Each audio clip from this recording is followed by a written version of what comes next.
Hi friends, ఇంట్లోనే sweet corn samosa ఎలా తయారు చేసుకోవాలో చూసేద్దాం. ఒక కప్పు మైదా పిండి, ఒక కప్పు గోధుమ పిండి, సేమ్ క్వాంటిటీ సేమ్ బౌల్తో తీసుకోవాలి.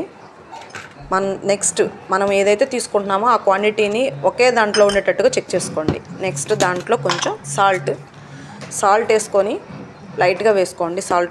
సాల్ట్ తర్వాత ఆయిల్ని హీట్ చేసి మాత్రమే వేసుకోవాలి. డైరెక్ట్ ఆయిల్ వేస్తే అసలు బాగా రావు, కాబట్టి హీట్ చేయండి. హీట్ చేసి ఆయిల్ తోటి కొంచెం కలపండి. కలిపిన తర్వాత మనం చేత్తో ముద్దలాగా పట్టుకుంటే ముద్ద కనిపించినట్టుగా అనిపించాలి.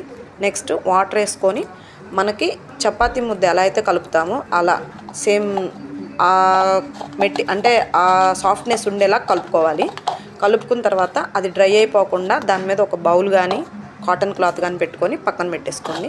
నెక్స్ట్ స్వీట్ కార్న్ నేను బాయిల్ చేసి పెట్టానండి. మీరు కూడా అలా బాయిల్ చేసుకొని దాంట్లో ఉల్లిపాయ, పచ్చిమిర్చి, ఉప్పు, పసుపు, కారం, చాట్ మసాలా, గరం మసాలా. చాట్ మసాలా లేకపోయినా స్కిప్ చేయొచ్చు, ప్రాబ్లం లేదు. తర్వాత మన దగ్గర కొత్తిమీర, పుదీనా ఏదైనా మన దగ్గర ఉన్న మసాలాల్లో మనం కర్రీస్లో వేసుకునేది ఏదైనా ప్రాబ్లం లేదు, వేసుకోవచ్చండి. లెమన్ ఉంటే లెమన్ కూడా ట్రై చేయండి, బాగుండిద్ది. లెమన్ లేకపోయినా కూడా పర్లేదు, స్కిప్ చేసుకోవచ్చు. వాటిని కలిపి పక్కన పెట్టుకోండి. నెక్స్ట్ మనం ఏదైతే ప్రిపేర్ చేసి పెట్టుకున్నామో చపాతీ ముద్ద, దాన్ని కొంచెం పెద్ద ఉండల్లా కట్ చేసుకోవాలి. అవి చిన్న సైజు అయితే సరిపోవండి, కొంచెం పెద్దగానే కట్ చేసుకొని మంచిగా నీట్గా రౌండ్గా చేసుకొని పెద్ద చపాతీలు ఒత్తుకోవాలి. మనం నార్మల్గా ఇంట్లో చేసుకునే చపాతీలు మనం ఒక సైజులోనే చేసుకుంటామండి. ఇవి అలా కాదు, పెద్దవి ఒత్తాలి. మనకి సమోసా సైజు రావాలని అంటే ఇవి కొంచెం పెద్దయే చేసుకోవాలి. ఇవి కొంచెం పల్చగా, చాలా పల్చగా మనం చపాతీ చేసి మన చేతిలో పెట్టుకుంటే మన అరిచేయి అందులో కనిపించాలండి, అంత పల్చగా ఒత్తుకోవాలి. అవి చేసేటప్పుడు కొంచెం అతుక్కుంటూ ఉంటుంది కాబట్టి మైదా పిండి కానీ గోధుమ పిండి కానీ చల్లుకుంటూ బాగా ఎంత డీప్గా చేయగలుగుతామో అంత పల్చగా చేసుకోవాలి.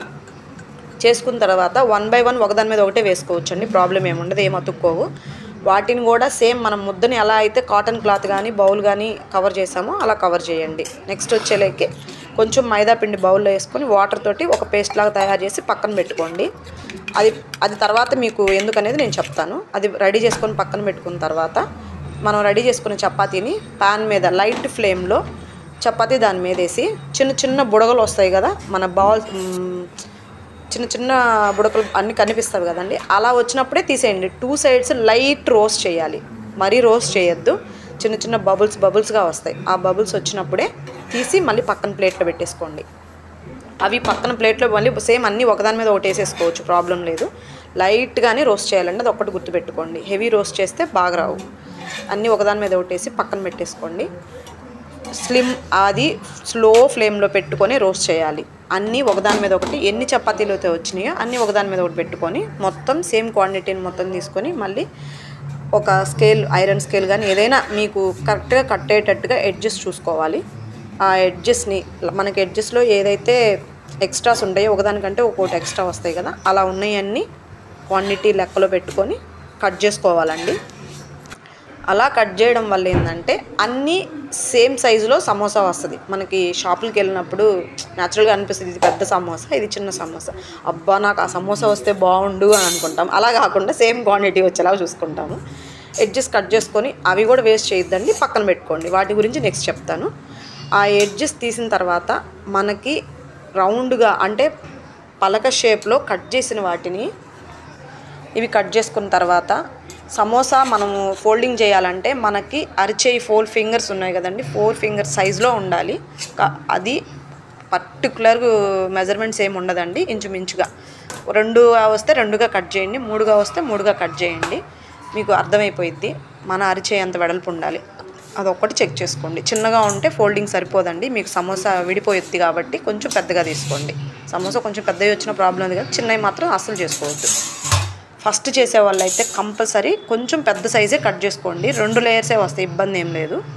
కొంచెం ఎక్స్పీరియన్స్ ఉన్న వాళ్ళు అయితే వాళ్ళకి అలవాటే కాబట్టి ప్రాబ్లం ఉండదు. చూసుకోండి, కట్ చేసుకున్న వాటిని మనం నీట్గా స్టిక్ అయినాయా లేదా, అన్నీ నీట్గా వచ్చినాయా లేదో ఒకసారి చూసుకోండి. ఏవి అతుక్కోవు, చాలా నీట్గా వస్తాయి. ఎందుకంటే మనం లైట్గా రోస్ట్ చేసాం కాబట్టి విడివిడిగా నీట్గా వస్తాయి.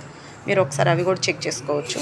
దాని తర్వాత అవి తీసుకున్న తర్వాత మనం ఏదైతే స్టఫింగ్ రెడీ చేసామో ఆ స్టఫింగ్ని ఇవి మనము కట్ చేసుకున్న పీస్ని పెట్టుకొని చూడండి, పైనుంచి కిందకి మిడిల్లో ఆ మిడిల్లో ఉన్న దాని దగ్గరికి ఫోల్డ్ పెట్టాలి. ఫోల్డ్ పెట్టిన తర్వాత మనం దానికి స్టఫింగ్ చేస్తాం. స్టఫింగ్ కూడా లైట్గా చేయండి. న్యూగా చేసే వాళ్ళైతే మాత్రం స్టఫింగ్ కూడా కొంచెం తగ్గించి పెట్టండి.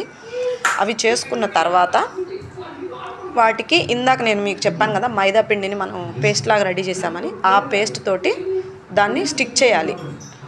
స్టఫింగ్ పెట్టి దాన్ని స్టిక్ చేసినప్పుడు ఇంకా ఎక్కడన్నా ఓపెన్గా అనిపిస్తే ప్రాబ్లం ఏమి ఉండదండి, అవేం ఊడిపోవు. మళ్ళీ అక్కడ కూడా కొంచెం మైదా పెట్టచ్చు. లైట్గా మైదా పెట్టేయండి. మైదా పెట్టి చేత్తో జస్ట్ అలా ప్రెస్ చేయండి చాలు. అవి అన్నీ మనం ఎన్ని లేయర్స్ అయితే కట్ చేసుకున్నామో ప్రతి లేయర్ని ముందే అన్నీ రెడీ చేసుకోండి. స్టఫింగ్ పెట్టి స్టిక్ చేసుకొని అన్నీ ప్లేట్లో పెట్టుకోవాలి. అన్నీ ముందే రెడీ చేసుకోండి. ఒక్కొక్కటి వేసుకొని ఆయిల్లో వేసారంటే టైం వేస్ట్ అయిపోయింది మీకు.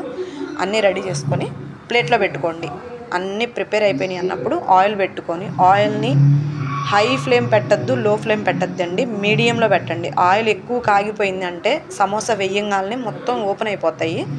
లో ఫ్లేమ్ పెడితే ఏంటంటే అవి గోల్డిష్ కలర్లో రావు, అక్కడక్కడ గోల్డ్ కలరే వస్తుంది. కానీ మొత్తం గోల్డ్ మనం బయట కొనుక్కున్నప్పుడు చూడండి అన్నీ ఒకే కలర్లో కనిపిస్తాయి.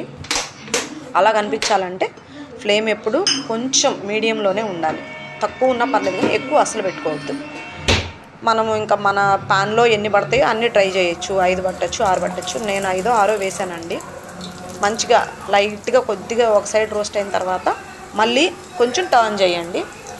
అట్లా 2-3 టైమ్స్ స్లోగా టర్న్ చేసుకోండి. ఆయిల్ జాగ్రత్తగా ఉండండి. పిల్లల్ని అసలు దగ్గరికి రానివ్వద్దు.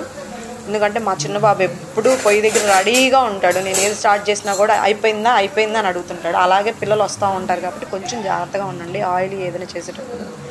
అట్లా 2-3 టైమ్స్ రోస్ట్ అయిన తర్వాత కొంచెం గోల్డిష్ కలర్ రాగానే తీసేయండి. కొంచెం ఆరిపోయేటప్పటికి బాగా గోల్డిష్ కలర్ వచ్చేస్తుంది. మీరు మరీ దాంట్లోనే డార్క్ గోల్డ్ వచ్చిందంటే బయటకు వచ్చేసరికి మరీ మాడిపోయినట్టుగా కనిపిస్తాయి. కొంచెం రోస్ట్ అవ్వగానే తీసేయండి, మాడిపోతుంది. దాని తర్వాత మీకు నేను కట్ చేసుకున్న పీసుల్ని వేస్ట్ చేయొద్దని చెప్పాను కదా, వాటిని కూడా చిన్న చిన్న పీసులుగా కట్ చేసి బౌల్లో వేసుకొని, కుదిరితే అప్పుడే కొంచెం సాల్ట్ వేయండి, లేదనుకుంటే ఆయిల్లో వేసి చూడండి ఫ్రెండ్స్. అప్పుడే మా వాడు ఆల్రెడీ వచ్చేసాడు బౌల్ దగ్గరికి, ఊదుకొని తింటున్నాడు. సరే తినేవాడిని ఏం చేస్తాను, తప్పదు పిల్లలు కదా అని చెప్పి నేను సైలెంట్ అయిపోయాను. నెక్స్ట్ నేను ఇంకా అవి చిన్న చిన్నవి పీసులు కట్ చేసి ఉన్నాను కదా, వాటిని పాన్లో వేసేసి సేమ్ ఇవి కూడా అంతే కొంచెం గోల్డిష్ కలర్ రాగానే బయటికి తీసేయండి. మ్యాక్సిమం సాల్ట్ మనము పిండిలో కలుపున్నాం కాబట్టి సరిపోయిద్ది. ఎవరికైనా కొంచెం కావాలనుకుంటే మనకి చిప్స్ మేము చల్లుకుంటాం కదా, అలా కొంచెం వేసుకుంటే సాల్ట్ వేసుకోండి. లేదనుకోండి కంపల్సరీ స్పైసీ కావాలి కాబట్టి కొంచెం చిల్లీ పౌడర్ అలా యాడ్ చేసుకోండి చాలు. మీరు కావాలంటే ట్రై చేయండి. 2 డేస్ తర్వాత కూడా అవి క్రిస్పీగానే ఉంటాయి. ఎందుకంటే నేను ఇంతకుముందు ట్రై చేసినప్పుడు నేను ఆల్రెడీ చెక్ చేశానండి, అందుకే నేను ఇంత గ్యారంటీగా చెప్తున్నాను. మీరు చెక్ చేసి నాకు కామెంట్ చేయండి నిజంగా అవి క్రిస్పీగా ఉన్నాయా లేవా, సమోసా టేస్ట్ ఎలా ఉంది అనేది. ఫస్ట్ ట్రై చేసే వాళ్ళు ఎవరన్నా ఉంటే కన్ఫామ్గా కుదిరిద్ది. సబ్స్క్రైబ్ చేసుకోండి ఫ్రెండ్స్.